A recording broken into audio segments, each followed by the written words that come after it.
Hello. Praise God. Hello. Sound check. Thank you. Thank you so much.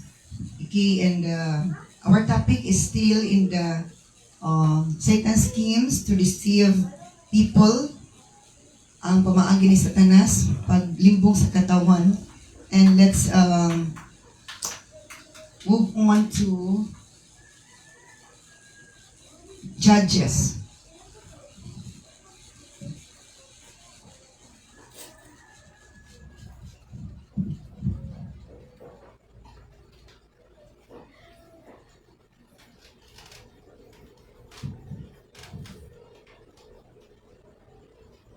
Okay, Judges.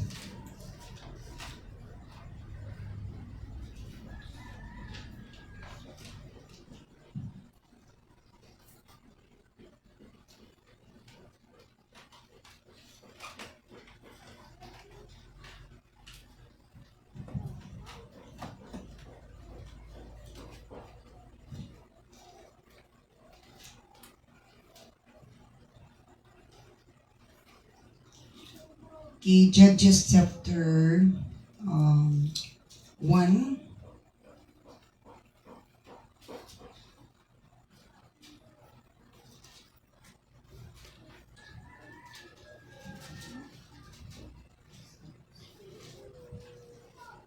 It's not number 1.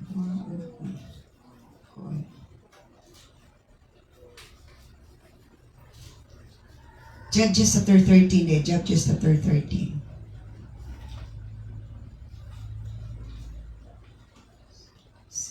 Okay, Judges chapter 13, let's start in verse 1.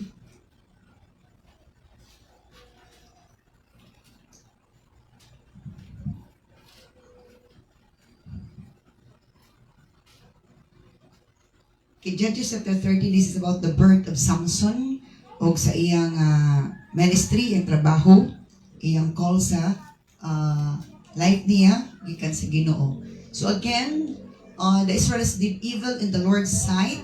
So the Lord handed them over to the Philistines to oppress them for 40 years. Okay, dana sa tanong. So napabadlong na pud ko ng katawan sa Israel, did evil in the Lord's sight.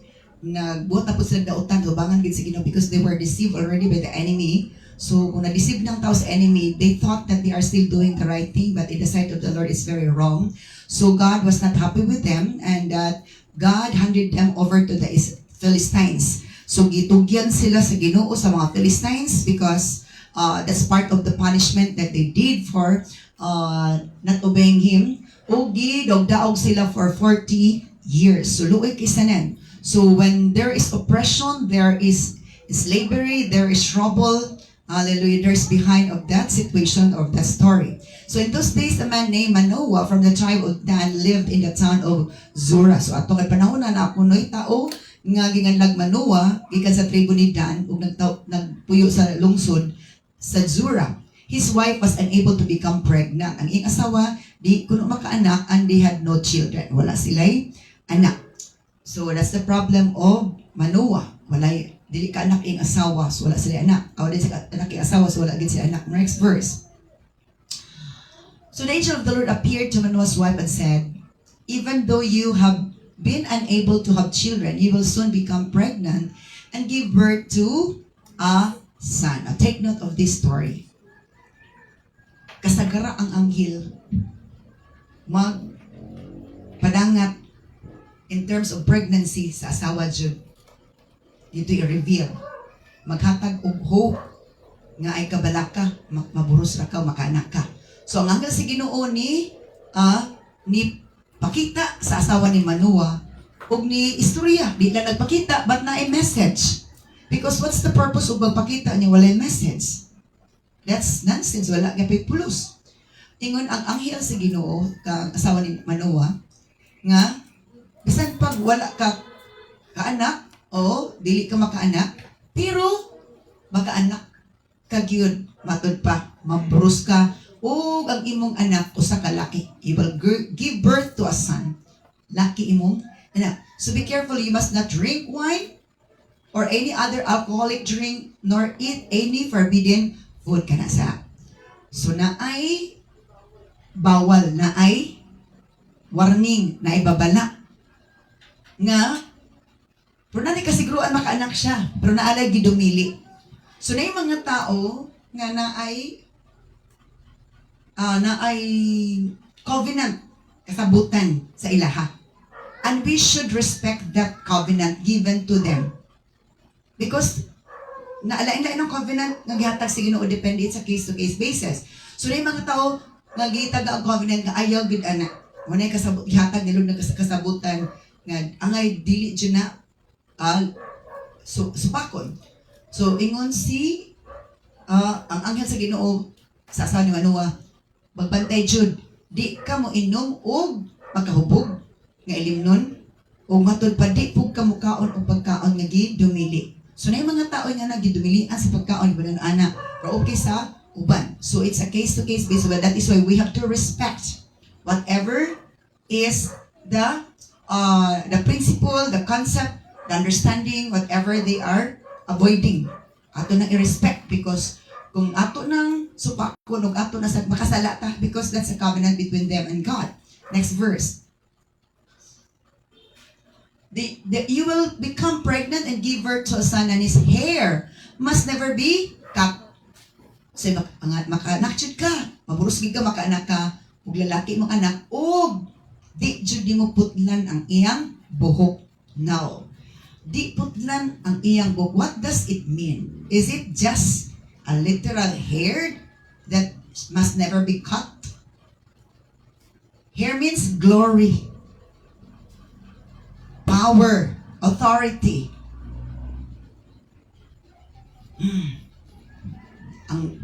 Ang bunga, asan ang buhok ko no? Glory, himaya, gahum, beauty, authority. So dili paputla ni mo buhok. What does it mean? Ang glory and power dili unta maputol, dili unta mawala. Amen. Dili mawala, di paputol. The glory, the power, the authority. Dili unta mawala. Busa, likay nga mawala by avoiding what must be avoided. Muna giingon ni Lord, never cut his hair. Because I have given him authority, power, beauty. Hello. For he will be dedicated to God as a Nazarite from birth. Kay ihalad siya sa Ginoo. Isip nga, Nazareno gikan sa iyang pagkatao. And he will begin to rescue Israel from the Philistines. So, ang ministry, ang call ni Samson is to rescue the Israelites from the Philistines. Nga ilang mga kontra, nga mga dagko, mga giants. Philistines are mga giants, mga dagko. So, kay rescue man, ang iyang tool to win against the enemy is the strength. And the strength is from his hair. That means power, authority, glory, and not to be cut off. Di dyan na pwede i-cut. Gusto ni Lord nga ang power and authority magtuloy-tuloy na nga dili na bukan dili na maagaw, di na makuha. Ingana siya. Nga once ikatag na nilo ko, ang pinga na nimo, imo na forever. If you take care of that. That's your treasure. That's the ministry, the responsibility nga gihatag nila sa ato. I-treasure nato na, i-value nato na because that will give us honor, victory against the enemy, and that will glorify God. So the woman ran and told her husband, dagan-dagan ang babae asawa ni Manoah, nganto siya ba, so a man of God appeared to me. So, ang tao sa Diyos, ipakita na ko. He looked like one of God's angels. Itsura niya mura isa sa mga anghel. Terrifying to see ka, makalilisang kitanaon. I didn't ask where he was from, and he didn't tell me his name. So, wala ko nangutan nag-asagikan siya. Wala po ko nangutan nag-usingalan. Pero kabalo siya, it's coming from the Lord. Lipay kay siya. Ito, next verse. But he told me, you will become pregnant and give birth to a son. Gisulti din niya, gisulti sa anghel. Gisulti kinitanan sa iyang bana. Ug batod pa din nga pag umagsulti siyang asawa, then Manoah prayed to the Lord. Wala siya nisumpay sa istoryas ng asawa. Wala siya wala siya na surprise nga mao ba pag umangig istorya sa asawa, nag-ampo si Manoah diretsos Ginoo because he understands that it's really from the Lord. Nag-ampo si Ginoo. Ingon siya, Lord, please let the man of God come back to us again and give us more instructions about this son who is to be born. Wa siya nagduha-duha, pero naghangyo siya sa Ginoo. Ampo siya. Lord, pwede ibabalik to nimo tong tawa na imong gipadala para tagaan pa may more instructions about anang bata nga matao. Next verse.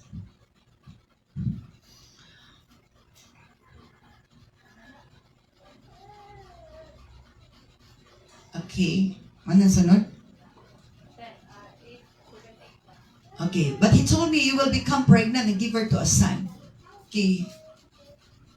Uwa mo na next verse. God answered Manoah's prayer. So gitubag ni Lord ang prayer ni Manoah. And the angel of God appeared once again to his wife as she was sitting in the field. Asa nagpakita ang angel? Wala kang Manoah. Asa? Asawa ni Manoah. So na yung mga message na para lang gid sa babae. Wala. The message of the angel of the Lord is for the wife of Manoah. O nag-ampo si Manoah. Gawa siya kabalo. Si Manoah nag-ampo. Wala ginapakita nga sa iya. Itugid sa babae. O na ay message ang Ginoo through sa angel kang asawa ni Manoah. Na ay message. Gitagaag message. Hello? So na yung mga babae, gitagaag message to be revealed and to be kept. Padayag. Ang message nga na ay, mensahe, pero naapoy, message nga sekreto. Hello? So, gitubag ni Lord ang prayer ni Manoah o nagpakita ang angel sa Ginoo. Once again, kaduha na. Sa iyang asawa, samtang ang asawa, naglingkod kuno sa ilang field, sa ilang uma. But her husband, Noah, was not with her. Gituyo ko si Ginoo nga, wala si Manoah ato. Aron dili maka. Ano man? Dili makasamok-samok. So she ran quickly and told her husband, daga na po siya balik sa iyang asawa. The man who appeared to me the other day is here again. Sumain nang ang Ginoo, ang sa Ginoo mo appear sa ato kay murag di ta mabuang kay mo alain kani mo appear murag malain na murag di na ka ano pa nila gamat-matahon ka na di nakatulog. Next verse. Manoah ran back with his wife and asked, "Are you the man who spoke to my wife the other day?" So pa din hawa ang angel sa Ginoo. Pertingdagan niya. Pertingdagan niya kay gidagan pud siya ni siyang asawa. Siya, "Ay ni balik tong tao nga napakita nako atong isang adlaw." Dagan pus Manoah sa basi ang asawa. Naging-istorya si Manoah siya. Ikaw ba tong naging-istorya sa akong asawa? Gapon. So, si pasabot ani? Kasi nga background, no? For tas atong direct sa message na ay mga asawa ipadagas Ginoo gipakitaan sa Ginoo ipadagan og mensahe. For daghan gigapon mga alagad sa Ginoo, di kay magtuos mensahe sa babae. Ingon din ang angel, yes, he replied, I am sa ako tong nagpakita agapos imong asawa. Wala po ingos Manoah nga ngano mo pugkan pakita nako. Wala ngano mo pugkan naging istorya nako. Hello. Di ba wa gid siya na insecure? Why you did not appear to me? Why you only appear to my wife? Wala siya ningon nana. And so Manoah asked him, when words come true, what kind of rules should govern the boy's life and work? Isa, kung may tabo na nang imong ipamulong, unsa man ang pagdumala niya o unsa man iyang trabaho. Next verse. The angel of the Lord replied, be sure your wife follows the instructions I gave her. So naagyo instructions, naagyo revelations, naay directions. Ingon ang angel sa Ginoo, siguro alang ang imong asawa musunod gid sa tanan akong giingon. She must not eat grapes or raisins. O nanay gidugang, nanay specific. Ganina, walay general to. Karon nag-specific, di jud siya mokaon og grapes or raisins. Unsa man ni relation sa raisins o grapes? Ang raisins, dried na nga grapes. Oh. Drink wine or any alcoholic drink or eat any forbidden food. Na ay mga pagkaon nga gidumili. Sa una, gikaon pa. Pag abot sa panahon, wa na mo na sa ako sa una. Kaon ko kaning baboy. Abot ki panahon na istorya gid siya sa ko. Dili na ko pagkaon kaning baboy. Ingani gyapon. Nani man pud nga na, and we have to respect, we should not tempt anybody whom God has given a covenant not to take that, not to drink, not to eat that, or not to get that. So nga na, siya kakinanglan, nga di siya makaon og grapes or ubas. Dili mo inom o makahubog. Or dili mo kaon po siya, gidubili nga pagkaon. Next verse. Then Manoah said to the angel of the Lord, please stay here until we can prepare a young goat for you to eat. Ay, pero si Manoah, sa ayaw sa lakaw, ha? Dili na sa ka, kay mag-ihaw sa kong kanding para makakaon ka. Ingon po ng angel, I will stay. The angel of the Lord replied, but I will not eat anything. Sige, magpabilin ko nimo, pero dili ko mukaon na. However, you may prepare a burnt offering as a sacrifice to the Lord. Okay. However, you may prepare a burnt offering as a sacrifice to the Lord. Okay. Ingon ang anghel, di ko mukaon. Sige, handa lang sa imong gusto inanda. Pero ayan siya, ihalad lang na nga halad sinunog para sa halad sa Ginoo. So, ato nakita sa Old Testament that the entry that we can communicate with the Lord is our sacrifices, our giving. O, dyan na. So, Manoah didn't realize it was the angel of the Lord. Pagit siya kasabot nga angel to siya, abi na ordinary ro nga tao. So, sometimes, through this story, and through other story, we can, as we look carefully, deeply, na ang angel sa Ginoo magpa-as if na siya nga tao po. Amen. Pag siya ka-notice, abi niya, ordinary na itong tao, pero angel na dito sa Ginoo, di padala na ito sa Ginoo. Sent by the Lord. In human form. Giving the message and instruction. Okay, so wala siya sa kabalo nga, wala siya ka-realize, wala siya ka matikod namin ito sa Ginoo, kay in a form of man na mag-shed. Purmang tao. Next verse. Then Manoah asked the angel of the Lord, what is your name? Diyan sa mga imong ngalan, sugit-sugitan po ni Manoah, no? Siya imong ngalan. For when all this comes true, we want to honor you kaysa kung mahitabo ni pasilunggan ka na mo. Why do you ask my name? Ingat pa siya. Ano mangutana pa makas akong ngalan? It's too wonderful here to understand sa lisod pa ba ni mo sabton? So, nagsambingan na po ng anghel sa lisod mo sabton o kinsa ko. O pa siya kasabot ang angel to sa Ginoo, pinadala to sa Ginoo. Next verse. Then Manoah took a young goat and grain offering and offered it on a rock as a sacrifice to the Lord. Okay, take note of that. He offered it on a rock. Asa daw gihalad? Dito sa bato because that speaks of Christ. Offer it on a rock as a sacrifice to the Lord.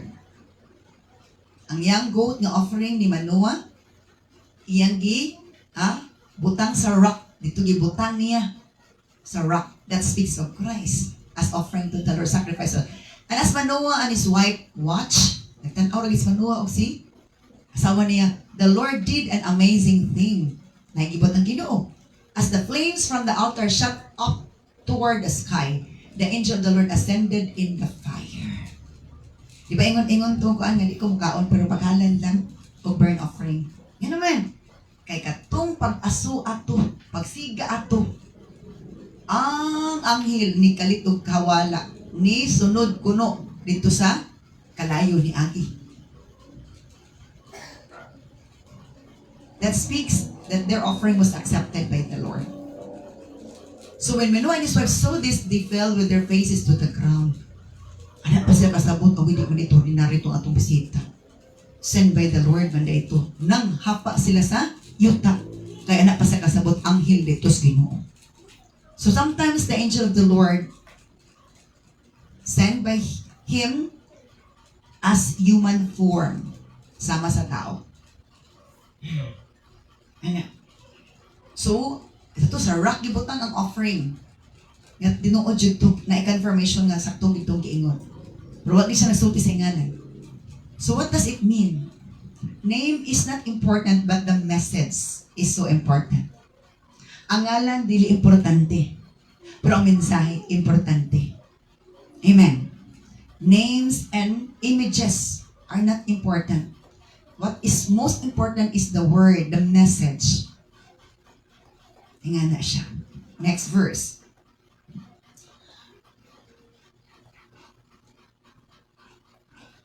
The angel did not appear again to Manoah and his wife. Wala na din ito napakita ng angel. Manoah finally raised that it was the angel of the Lord. And he said to his wife, we will certainly die for we have seen God. Sana patay na kitang duwaan. Nawalaan sila paglaom. Nag-promise na si Lord nga, maguros pa sa ato pa, mabuhi pa sila. Sa patay na tahan, kakita, tas Ginoo.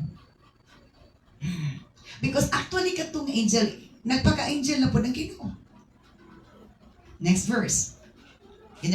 But his wife said, if the Lord were going to kill us, He would haven't accepted our offering and grain offering. Isa, ingon na asawa. May pa'y asawa kaya nakasabot sa patyong ta. Kung patyong ta niya, dilo ng tato niya daw atong halat. Kung atong halat.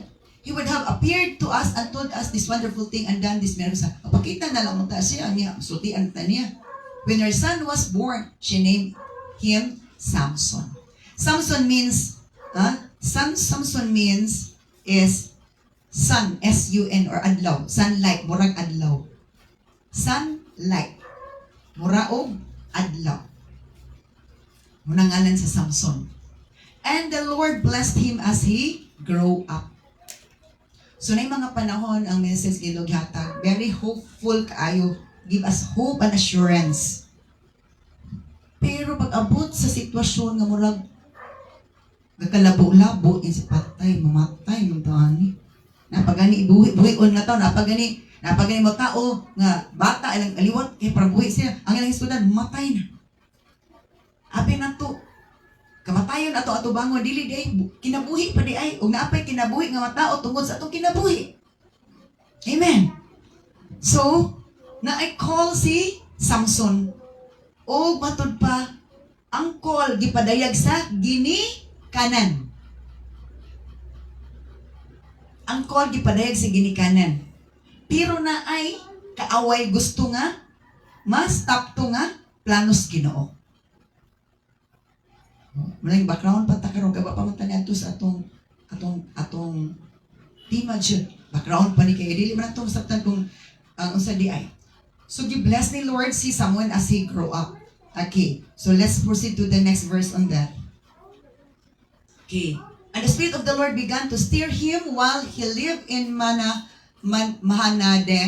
Mahanedan, which is located between the towns of Zorah and Estaol. Matod pa sa bulong si Ginoo, verse 25. Asa naman eh?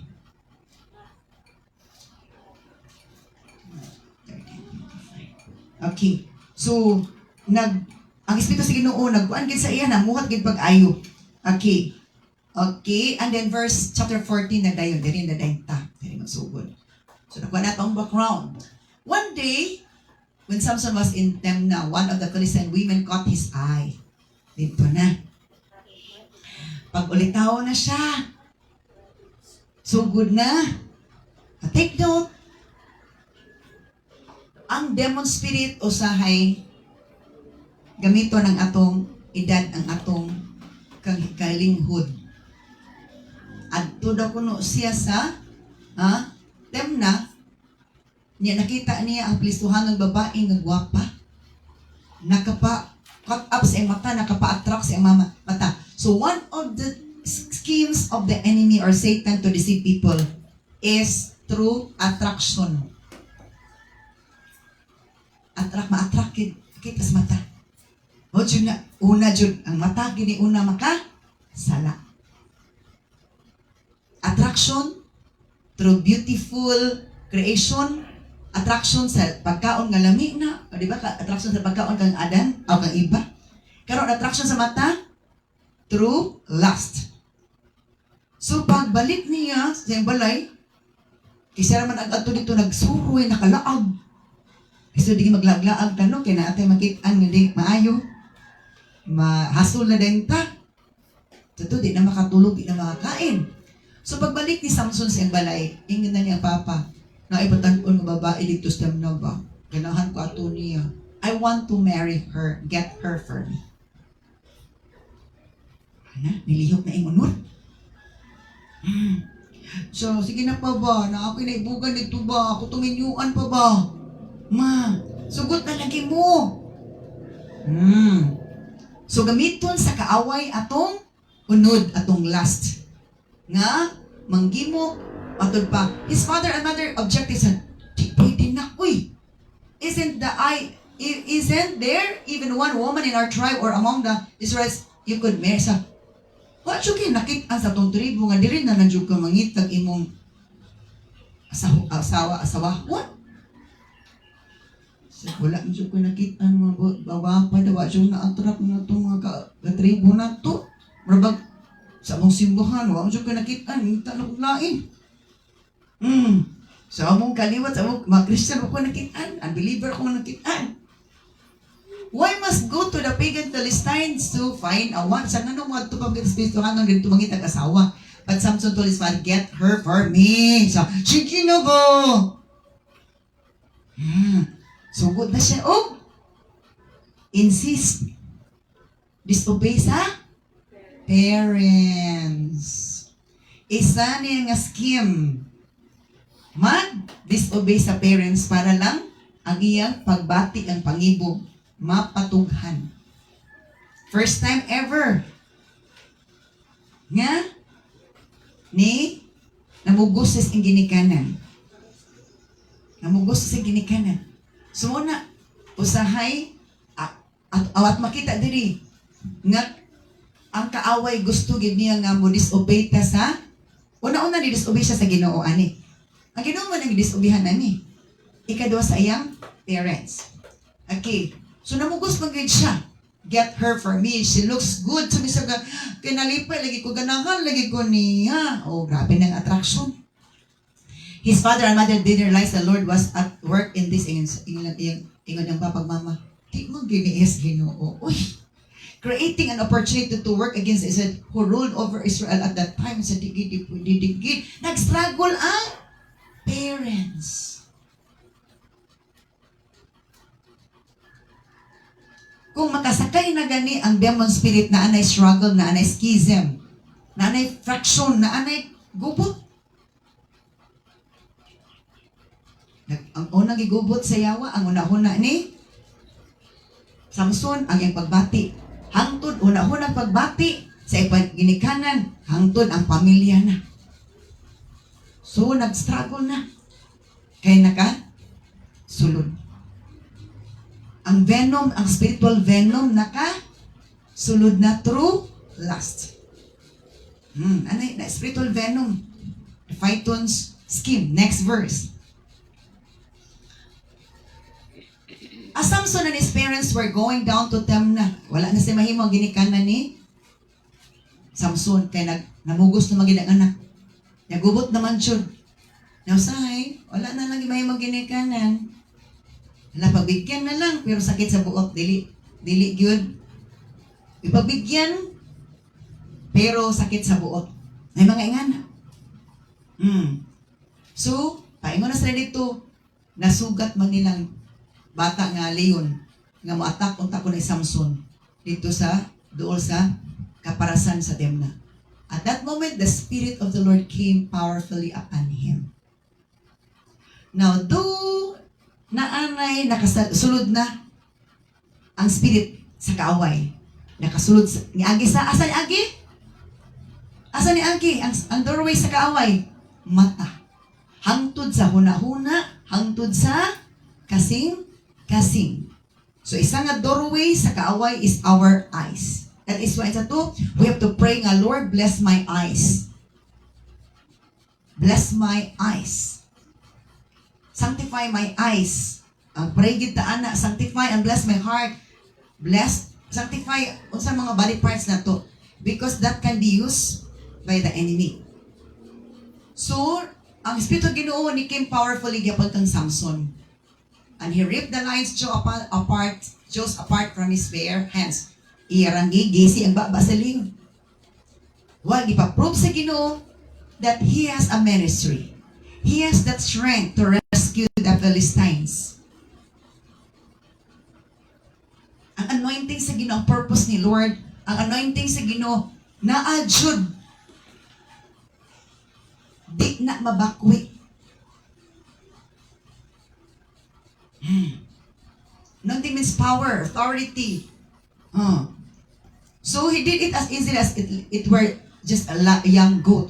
Pagpatay niya atong bata pangalin, murag ipatay ko nung niya bata rapod ko nung nga kanang kanding. But he didn't tell his father or mother about wala niya isulti siya mamang papa. Secret siya. Kasi Samson nag-attack ato. Next verse. When Samson arrived in Timnah, he talked with the woman and was very pleased with her. Now, every time makita niya ang babae, na mahimuot man jud siya, marabag malipay magid siya. Grabe, no? Ganahan gid siya, attracted kay siya ayo when he talked with the woman, he was very pleased with her, particularly lingaw, particularly lipaya. But that is not from God. There are feelings that we have. We thought that it's right, it's good, but it's really not right. It's really not good and right. Natay mga gipangbati nga gi-enjoyan nato, gilipayan nato. We thought that it's good and right, but checking this before God is really not good and right. Kung atong ipa-check sa Ginoo, dili gid ito maayo, dili gid ito insakto. When he returned to Timnah for the wedding, balik na po siya sa Timnah kay kasal na. He turned off the path to look at the carcass of the lion. Pagtanaw niya atong patay nga, lion nga igi patay. And he found that swarm of bees had made some honey in the carcass. Oh, hala, ang katong gipatay ng lion kay pertimang daghana ko nung kuan, buyog unya na anay, dugos. Na anay, dugos. He scooped some of the honey into his hands and ate it along the way. Diba? Murag ironic kaisanan ba? So, why kaisanan? Patay nga liyon, gimuog balay sa buyog, unya nakaproduce gyud og dugos. Dali ra nakaproduce og dugos. Kinaasay meaning. Iya dengi kuha ginagkaon siya. Kuha hikup some of the honey into his hands. Tas ang kamot gikaon niya atod pa gisidala nig kaon. Ang mao nga dugos. He also gave some to his father and mother and they ate it. Wa man kabalo yung magpapa nga gikan tus patay nga kuan. Imo ag balay sa buyog niya nagka-honey. Nihatag pa siya papagmama sa ato pa, thoughtful po siya. Wala siya nagsabag asa tugikan. Pero wala siya nakabalog asa tugikan nga dugos. Gikan dito sa patay nga leon. As his father was making final arrangement for the marriage, Samson threw a party at Timnah as was accustomed for elite young men. So moto, ina nag-isabutan, nagkasal na gid sila. Ustombre, moto, nag-ujaka, nag-inom, nagkaon, grabe, dito na dayon. Nakig-join na siya, di ba? Nagsugod na siya join. Sugod na siya, sulod sa dito sa sulod sa kampo sa kaaway. Nana siya dito. When the bride's parents saw him, nakita na siya sa ginikanan sa babae. They selected 30 young men from the town to be his companions. So, kuan man ni, bungga man ni nga kasal. Naapoy groomsmen. 30 ka Biting naghana. 30 ka buo kuno nga mga young men pretend to be his companions. Matod pa. And Samson told them, let me tell you a riddle. Ingon ni Samson, na ako'y tigmo, tagna. If you solve my riddle during these 7 days of the celebration, kapito man kaadlaw ilang pag-celebrate, I will give you 30 fine linen robes and 30 sets of festive clothing. Sa to pa, si Samson pobre dato. Dato? 7 days good ang celebration sa pista o sa kasal. Unya, ingon sa kung ingnan niya sa mga gitna niya mga Palestianon. Na ako'y tigmo. Kung inyong sulbad maansiran, tagaan ta mong 30 kabuok pod nga sanina sa ato pa kining tagsa-tagsa sila. Sanina to kuan mga lalaki nga apil sa kasal. Niya apil sa kasal. And 30 sets of festive clothing. So lahi itong fine linen robes, lahi po itong 30 sets of festive clothing. So duha ka klase nga sanina. Bunga ko isa na mahalo na pang kuan gud pang party. Oh, mga elegant ka itong mga kuan sanina. Next verse. On the 4th day, they said to Samson's wife, kay wa manggidi na sige sa pang unsa man tuy answers and tigmo. Pagka 4th day, hapit na ready na lang. Ingon ang sulod din ng demon spirit sa mga 30 kamay.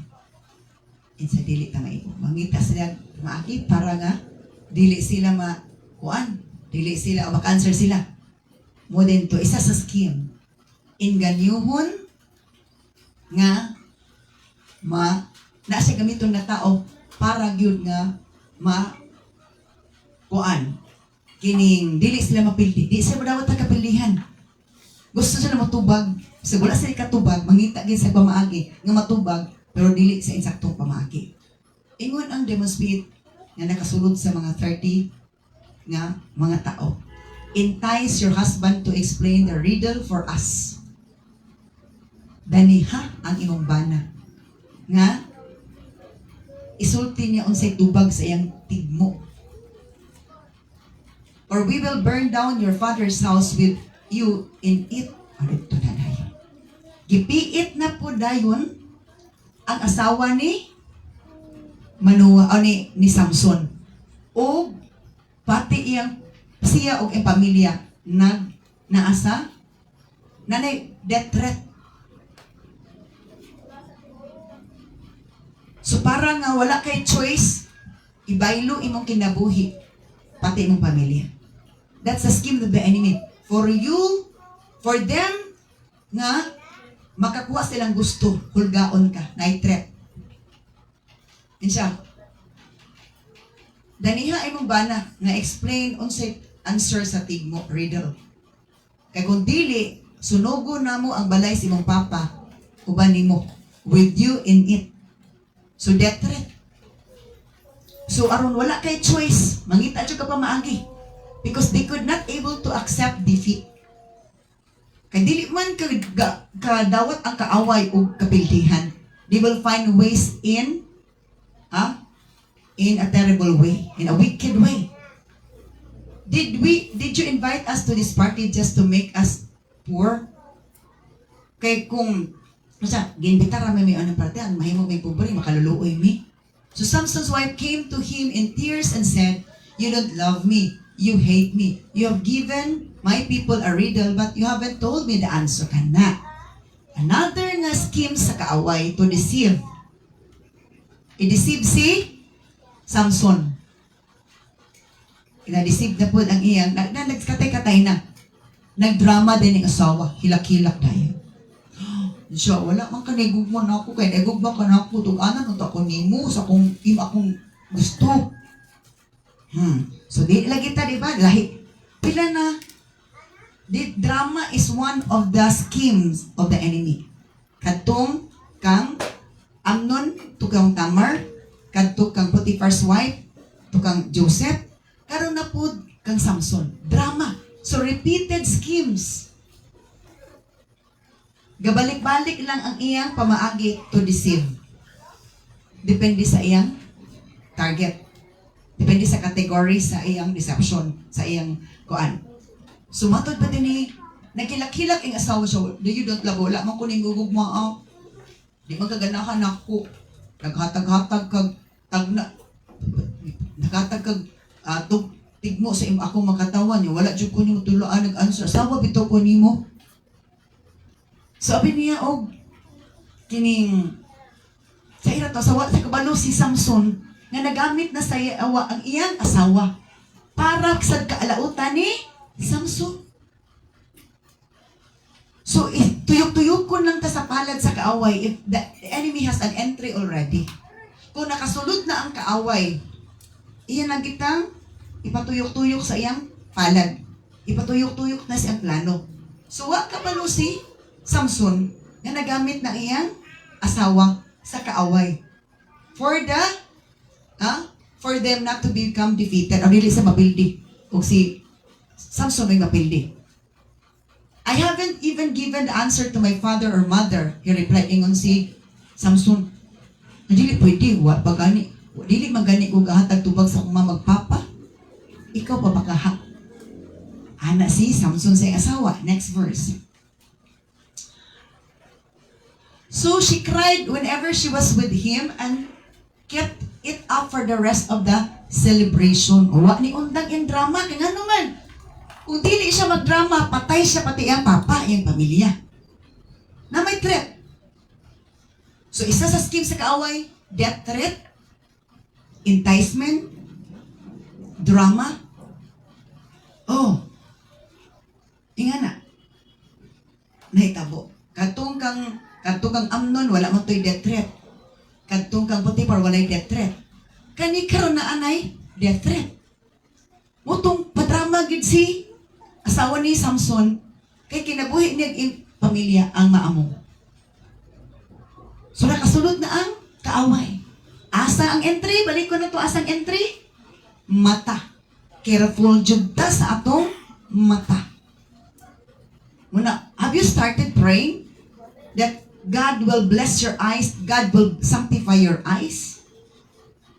We have to pray unsa ipasanctify, ipabless ni Lord sa atong body parts. For this will not be the entry of the enemy, that his schemes to deceive us will succeed. Have you start praying? Nagsugod bagong ampo nga ipasanctify, ipabless ang inyong body parts para di magamit sa kaaway nga entry sa kaaway. So you know already the doorway, isa sa mga doorway, ang mata. Okay. So, kada adlaw jud kuno, she cried whenever she was with him. Every time mag-uban-uban asawa, magmanya-mani lang, sige na lagi ko, ani na lagi ko.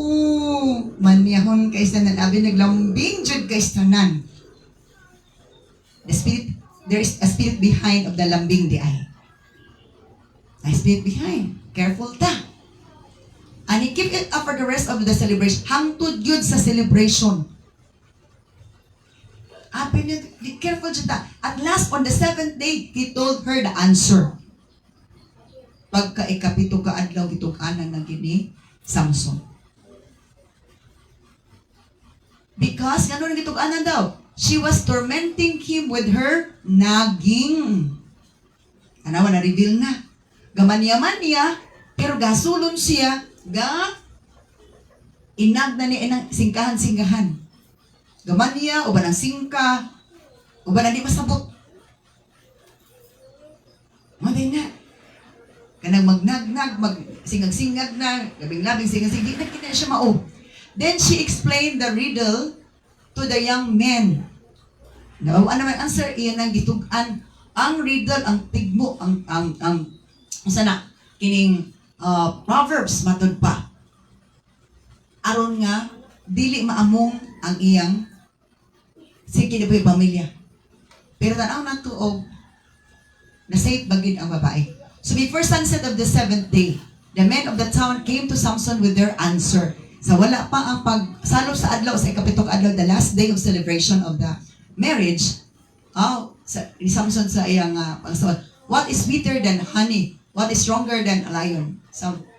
Samson replied, if you hadn't plowed with my heifer, you wouldn't have sold my riddle. So sa kunoy tamis pa sa dugos ug unsa pay lisod sa unsa pay kusgo unsa pa kunoy kusgan kaysa leon. Mao to ang pasabot ato ang tubag ato.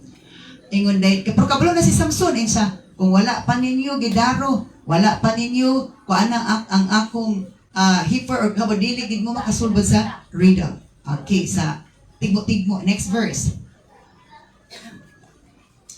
Then the Spirit of the Lord came powerfully upon him.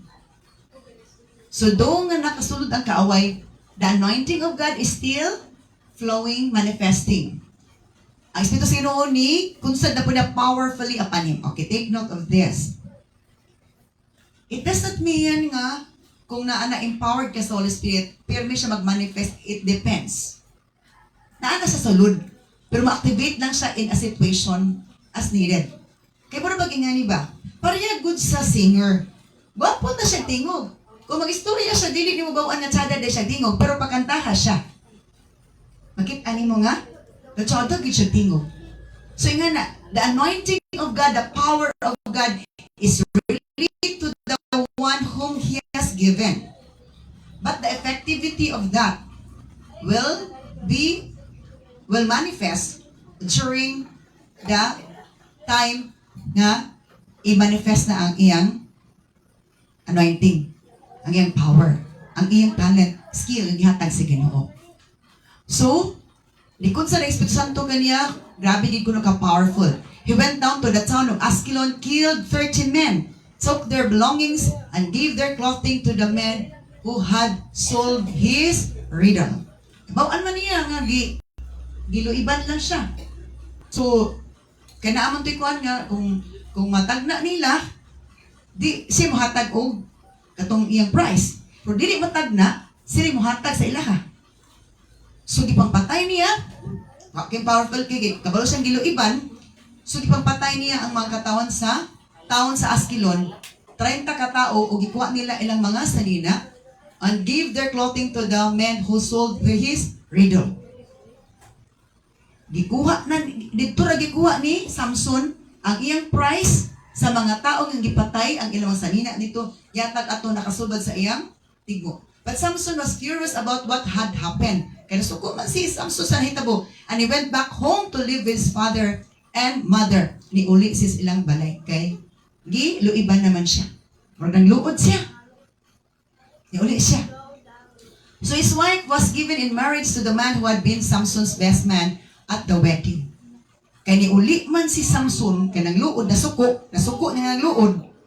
Ang iyang asawa, nagipakaslan iyang nakaihaw na tanan, tugod ka adlaw, gud nga selebrasyon, pila kay gitong ihaw ato, tinaghan na. Nakagasto na siya, nagasto siya, napasapot siya, nang luod siya, unyi ang iyang gipangasawa, gipahatag lang sa iyang best man. So grabe ka frustrated. Because, kung makasulod na ta sa kuan sa kaaway, iyang deception, there is no peace. It's trouble. There is no success. It's good for the start. Paganahan ka sa primero. But the good start will not end good. Ang maay pagsugod, when Satan's deception succeeded, when Satan's schemes to deceive, dili na gid siya maghatag og good atmosphere, good feeling, good thoughts. So nga na, luoy kay siya. Alkansi siya or ginan siya? Alkansi. Gasto siya kuan, yang gusto na gustuan. Sakit kay ito, gihatag lang sa iyang best man sa wedding. Very frustrating, painful na. Because mo lagi, when we are deceived by the enemy, we are not happy. We are troubled. Primero, pagganahan lang ta, pa-excite ta. Oh, pa-excite ta. But it will not bring us good. Next verse. Later on, pagkuman during the wet harvest, Samson took a young goat as a present to his wife. Oh, tig-harvest na po kuno. Kaya nang siguro, pagkuman ito, sana pagkuman gumbira, At tapos balik sila balay, kaya nagtrabaho sa dito. Niabot nating harvest. Hurot-hurot siguro iyang gasto ato. Ting-harvest na kuno sa trigo. Nagkuha na po si Samson o young goat as a present to his wife para iyang presenta sa iyang asawa ihatag. Pangdayo. He said, I'm going into my wife's room to sleep with her. But her father wouldn't let him in. Oh. Gusto na siya nga. Dulog sa iyang asawa nga iyang ipakaslan. Ay unsa man ang iyang ugangan kay di man musukot. Kaya nga naman, na-manipulate man, na may manipulation. Wala na, dili na siya. Naman siya sa territory, sa kaaway, pati yung power and authority as a husband. Wala. So kung naanta sa territory sa kaaway, they did not respect your power and authority. You are just ordinary and you have to obey. We have to obey their power and authority sa ilang jurisdiction. Wala isugot ang papa. I truly thought you must hate her. Ingon si ugangan niya. Ano ni balik pa man ka? Abi na kung naglagot ka niya. Her father explained. So I gave her in marriage to your best man. Sa sumunod, naglagot man ka, di ba ginakaw ka, ni-walk away ka, ni-walk out ka.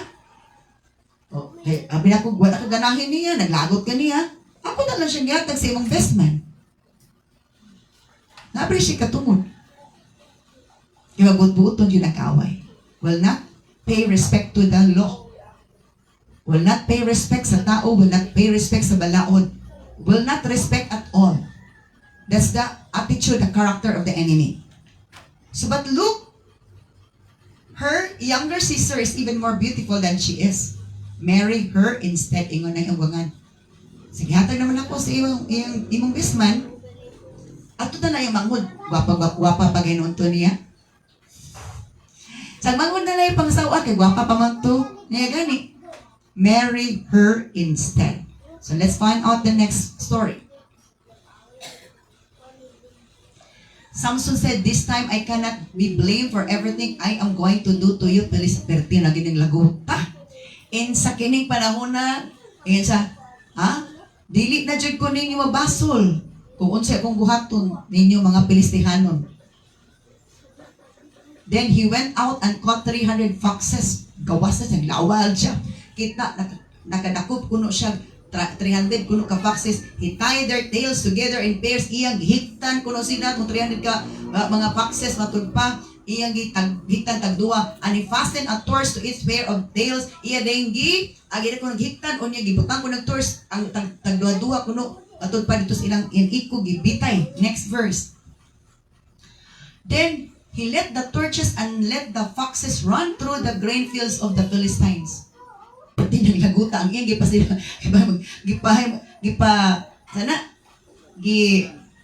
panimaslan sa ikalagot. Ang mga langgam ang mga foxes in town, mga milo. Gipanghiktan na tagduha ang ikog ug iya dayong gipa sunog gidagutan matud pa ug ang mga foxes ning dagan didto sa kaumahan ug nasunog ang kaumahan sa Philistines nanimalos wise dili wasa dili direct indirect ang iyang revenge indirect wala diretso sa tao didto sa panginabuhi sa tao so nangasunog ang mga sa kuan kay dito mananagan dito ang mga kuan nasunog man so ang kalayo. He burned all the grain to the ground including the sheaves and the uncut grain. He also destroyed their vineyards and olive groves. Grabe no? Grabe nga pinimalos sa ikalagot. Wa siya ni atubang dito. Nag-wild.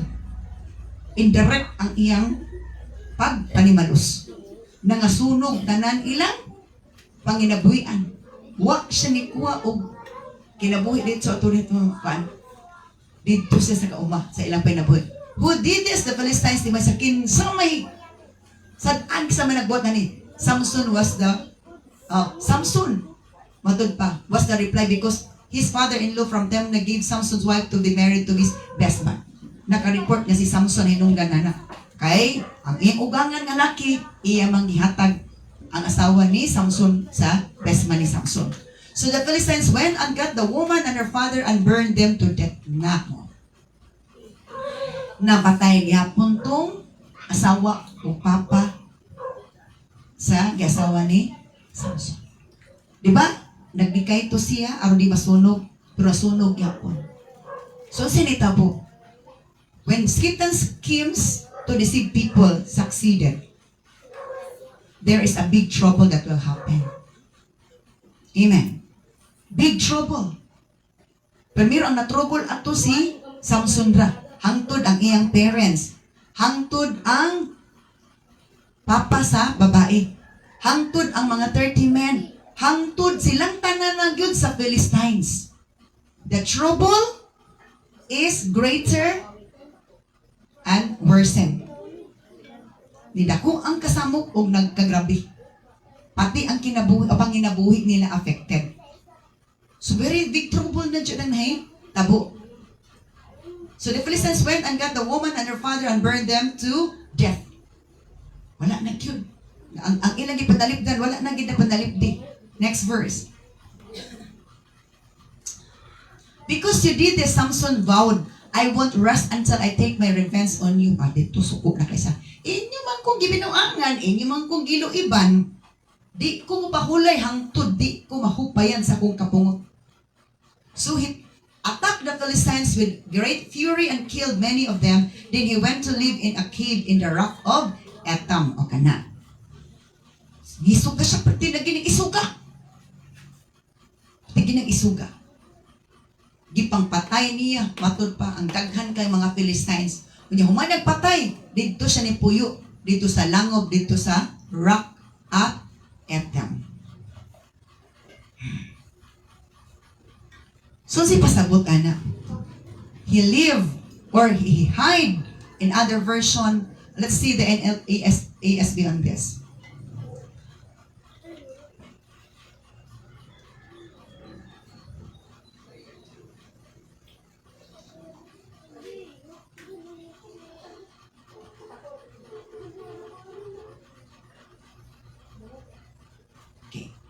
He stayed, or in the King James is hide. Okay. Unsa ni pasabot ana? After the battle, or during there is battle, there are enemies around us. We have to hide, we have to stay on the rock in Christ. Stayed in the cleft of the rock.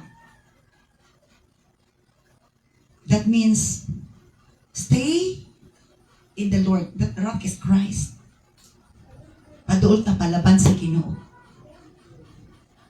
Magpa-empowered ta sa rock. The rock of all ages. Zato, the rock of all ages. Ang bato sa tanang kaliwatan, tanang panahon. The rock of all ages is really a great defense during the time of war. When Satan has entered. Because he succeeded sa scheme to deceive. So, ingan, he went down and stayed in the cleft of the rock at Etam. Okay. So, let's proceed to the next verse. Then the Philistines came up and encamped in Judah and made a raid on Lehi. So, ang Philistines kung niabot dito, nagkampo sila, nagpalibot sa Judah, and made a raid. Nag-raid sila. Pangita Samson. And the men of Judah said, why have you come up against us? Anong nanhiman mo diri? They said, we have come up to bind Samson to do to him as he did to us. Anime kay among kapuson si Samson sama sa ingki, buhat niya kanamo. Next verse. Okay, next verse. So, nangisog na, isig nag-isog. Murabag, nagredo na, balos nag-away. Then 3,000 men of Judah went down to the cleft of the rock of Etam and said to Samson, do you not know that the Philistines are rulers over us? Ingon ang mga taga-Judah, nakauban na ba? Ni adto 3,000 men ato sa cleft of the rock nga dito si Samson. Gingan na Samson, wala pa ka nasayod, Samson. Na nailalong bayata sa kanang mga rulers sa mga Philistines, sila nag-rule sa atua. What then is that you have done to us? Ang ano man ang among man minimo. And he said to them, as they did to me, so I have done to them. Said, ilamang kong binuangan, di ako po silang panimlas lang. And they said to him, we have come down to bind you, that we may give you into the hands of the Philistines. So, ang mga taga-Juda, nga yung kauban sa nga, nanimid mo kay kapuson ka, kaya isurrender ka na mo to sa mga Philistines. Ingon dayon si Samson, swear to me that you will not kill me yourself sa. Sige. Pero panaad na ko, nga dili ko niyo patyon. Do not, swear to me that you will not attack me yourself. Di ko niyo attack yun, di ko niyo luiban. Next verse. Okay, next verse. We will only tie you up and hand you over to the Philistines. Ingon ng 3,000 ka Judah, men of Judah sa. Ayaw ka balaka kay kapuson karaman namo niya itugyan ka na mo sa mga Philistines. Ingon sila, we won't kill you. Jadi lagi ka na mo patyon. So they tied him up with 2 new ropes and brought him up to the rock. Hita na. Si Samson, bag-o jud kuno nga mga pisi. O niya, gidala down siya sa ibabaw. Brought him up from the rock. Kaya dito sa ubos. As Samson arrived at Lehi, pag-abot dito sa Lehi, the Philistines, matud pa, the Philistines came shouting in triumph. Singgit na ang mga Philistines. Yehe, naara na mong kontra. Kabalos na punigbalik ani karon. Siagot na siya silang kadaugan kay naana Samson, nagapos na. But the Spirit of the Lord came powerfully upon Samson, and he snapped the ropes on his arms as they were burned strands of flax, and they fell from his wrist. Pag siagit ang Espiritu sa ino, ni came powerfully na pod kang Samson, o kadtong gibugos sa iyang bag-o jud nga mga pisi, matud pa dagko, perting dagko ni kalit lang kuno kabugto. So the anointing, the power, took effect na pod. Ni effect na pod. O sa singer pa, pagkanta niya, nakita ang power sa iyang voice. Nakita ang power sa iyang strength. Because ang gihatag ni Lord nga anointing sa iya is through His hair na ay dang strength. Ito, do not cut up, do not cut ang glory, dili paputol ang glory, ang power, and authority, the splendor. Pero, unsa na itabo? Wapa mga itabo ng ito yung buhok. So, naana ang anointing sa Ginoo. Kay yung buhok, taas naman ang buhok, ani. Next verse. Then he found the jawbone of a recently killed donkey. Okay. Lihi means, kato ganyan, lihi means cheek and jawbone. Lihi or lihay means cheek, kining apapangig o jawbone. Kaysa katong sa donkey. Then nakit-anda ko niya ang jawbone recently killed donkey. Katong bago na napatay ko nung asno. He picked it up and killed. Katong jawbone, mo na to iyang taming. Ikuha niya tong jawbone sa donkey, katong iyang kuan sa donkey, bukog sa donkey sa iyang jaw, matud pa. And then iya tong gigamit og nakapatay siya isa ka libo nga Philistines with it. Then Samson said, with the jawbone of a donkey, I piled them in heaps. With the jawbone of a donkey, I killed 1,000 men. Ang iyang weapon, kay naman siya strength, kitagan siya wisdom, kato iyang gamiton nga weapon, matud pa, is nakapatay siya isa ka jawbone, pero isa ka libo ang inapatay. Why? Because ang purpose ni Lord, i-rescue niya ang katawan sa Israel from the Philistine, using the strength that God has given him through the power sa iyang buhok. Ang iyang strength, ang iyang power, anointing, ikan sa iyang buhok. Okay, next verse. When he finished his boasting, he threw away the jawbone. Pag umanag pa hinambog, ginapay na po niya itong bukog sa donkey, and the place was named Jawbone Hill. Nga namang gitawag itong Jawbone Hill. Dito man nagipang file ang napatay niya, pinaagi atong jawbone. O gitawag itong Jawbone Hill. Samson was now very thirsty. hangtod giuhaw siya o kanang patay ato ang puntra. Nityabaw siya sa Ginoo sa you have accomplished this great victory by the strength you of your servants. Imong gitagaan ko kadaugan pinagi sa kusog sa imong alagad. Must I now die of thirst and fall into the hands of these pagans? Niya, Lord, imo ra kong patyon sa kauhaw? Niya, mamatay ko diri aning mga pagano. Next verse. God caused water to gush out of a hollow in the ground at Lehi, and Samson was revived as he drank. And buya man siya sa kauhaw. Nag-ampo siya Lord papatyon pa kuno sa kauhaw. Atod pa, ug ang Ginoo nagtubag sa iya, nagpagawas ang Ginoo og tubig gikan sa bangag sa yuta. Nagpagawas siya. Murag na ay spring. Atod pa. Then he named that place the spring of the one who cried out. So what does it mean in this verse? Katong dapita walay tubig ni Agas. But because of Samson, who cried out to ask God's provision of water, na himugso, na himutong spring. So na mga miracles because of the needs, because of the need of Samson to drink. Kadtong dapita na himong spring. Nga dili man ta to spring. So there are miracles that will happen when we cried out unto the Lord. Our needs will be supplied.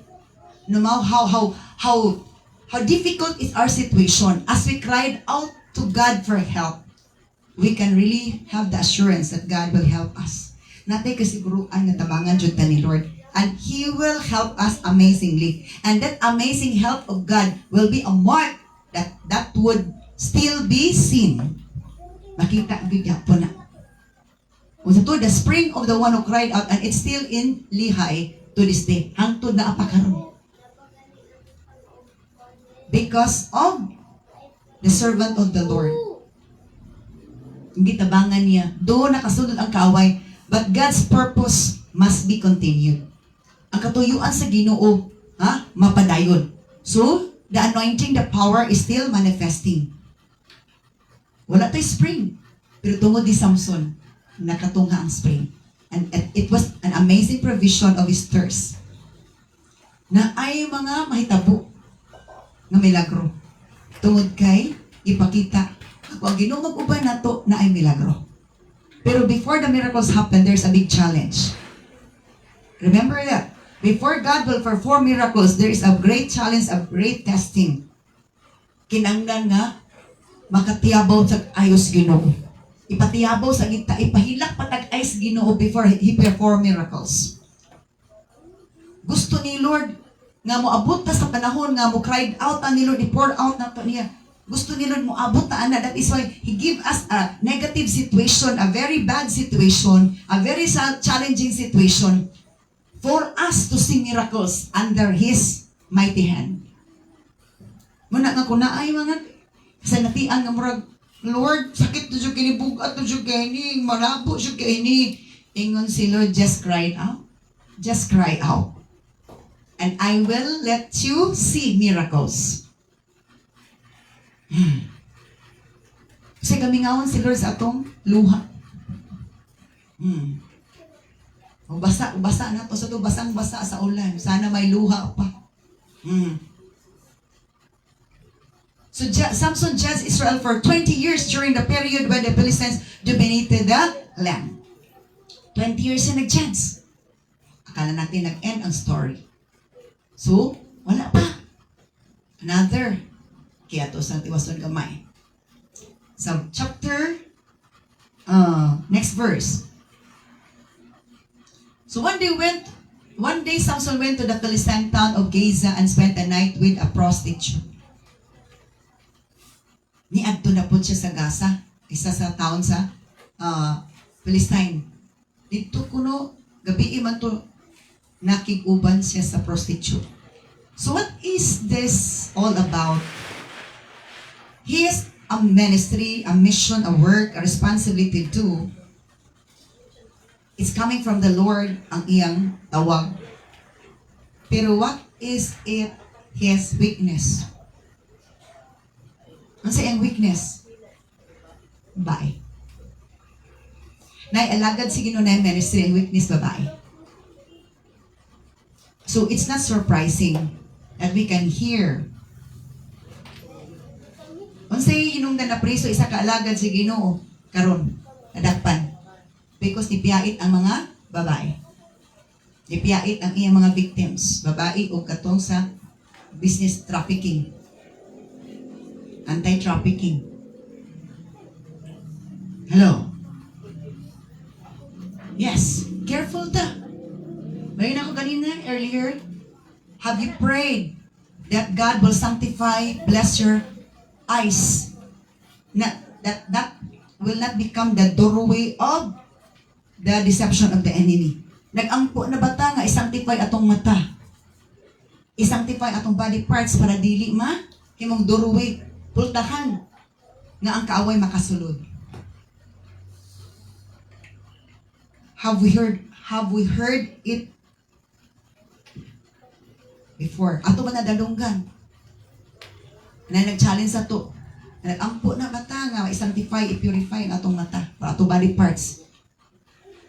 Pagwadyahan na nato, paputlion na to para dili gid na magamit sa kaaway. Pasiradaan na to kung pwede. Lord, sirad akong mata. Not to become an entry of the enemy for his deception. So dito na po siya. Word spread that Samson was there. So the men of Giza gathered together and waited all night at the town gates. So bawaan nga, ito si Samson sa town sa Gaza, matod pa na giwadyahan siya. They kept quiet during the night, saying to themselves, when the light of morning comes, we will kill him. So, hilom-hilom na sila, kinakadugod to alito. Kaya laging patyon lakbon si Samson, patyon na, palibutan. Let's see the next verse, what happened.